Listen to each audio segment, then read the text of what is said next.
İyyəkə na'budu. Bu hissədə çox tez-tez səhvlərə rast gəlmək mümkündür. Əvvəla yə hərfi bildiyimiz kimi incə bir hərfdir, amma bəzən səhv tələffüzlər olur ki, qalın oxunulur. İyya deyilir.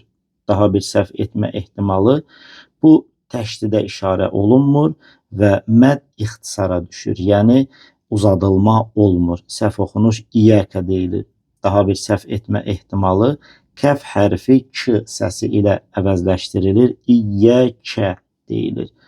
Yenə səhv etmə ehtimalı var və bu tez-tez təkrarlanan səhvlərdəndir ki, kəf hərfinə olmayan bir məd əlavə olunur, oxunulur. İyyəkə. Daha bir səhv etmə ehtimalı var ki, bu diqqətimizi daha çox cəlb etməlidir. Çünki burada məna dəyişə bilər. Bu kəf hərfi növbəti kəlməyə bitişdirilir. Səhv oxunuş İyyəkə na'budu deyilir. Çalışaq bu səhvlərdən qorunaq.